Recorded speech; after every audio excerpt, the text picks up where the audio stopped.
Bom, nessa última unidade, você vê que a gente interage com o recurso REST através da URL deles. Mas isso não basta, a gente precisa explicitar a forma como a gente interage com essas URLs. Então, vamos dar uma olhadinha na requisição que a gente fez antes.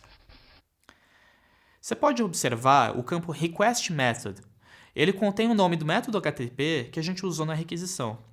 Os métodos HTTP são como verbos em frases. São eles que mostram quais ações a gente está executando sobre os objetos dessas frases. Então, fazendo um paralelo com a língua portuguesa, se as URLs são substantivos, os métodos HTTP são os verbos. Existem 7 métodos HTTP que são aptos para serem utilizados em REST, que são os seguintes: GET, POST, PUT, PATCH, DELETE, OPTIONS e HEAD. A gente já viu o método GET. Ele foi o método que foi usado para recuperar o conteúdo da página da TeamTech. Ou seja, a gente já sabe que o método GET é usado para recuperar conteúdo. Se a gente quiser, por exemplo, listar as viagens disponíveis no sistema de viagens, a gente pode usar o método GET em cima da URL /viagens.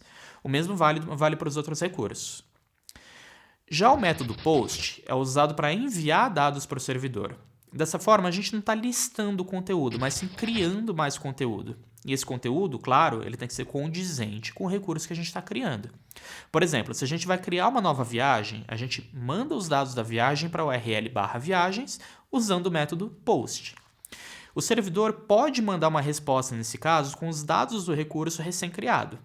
Isso inclui, por exemplo, o identificador atribuído pelo servidor, metadados atribuídos, que nem a data de recriação, atualização do recurso, etc. O retorno também vai devolver a URL onde o recurso vai estar disponível, o que quer dizer que esse recurso vai poder ser recuperado através do método GET. Já o método PUT é usado para atualizar recursos já existentes, ou seja, uma vez que o recurso é criado pelo método POST, ele pode ser atualizado através da URL do recurso criado. Essa atualização é realizada através do envio do recurso todo. Se alguma das partes do recurso não for enviada, a atualização é considerada como se aquele trecho do dado não deva mais ser utilizado. Por exemplo, supondo que uma dada viagem tenha 3 passageiros. Se ela for atualizada e na atualização forem enviados apenas 2 passageiros, o terceiro é considerado como não mais pertencente à viagem. Quando o contrário é desejado, ou seja, eu deixei de informar um trecho, então é considerado apenas como se aquele trecho de método não fosse sofrer qualquer alteração, então aí o método PATCH é usado. No mesmo exemplo dos passageiros, se a gente usar o método PATCH, significa que os 2 primeiros passageiros estão passando por atualizações, enquanto o terceiro continua intacto, ele continua pertencendo ao recurso das viagens. Já o método delete, como o próprio nome indica, é usado para apagar um determinado recurso. Não precisa informar seus dados para que o recurso seja apagado, é só usar o método em cima da URL que aponta para aquele recurso.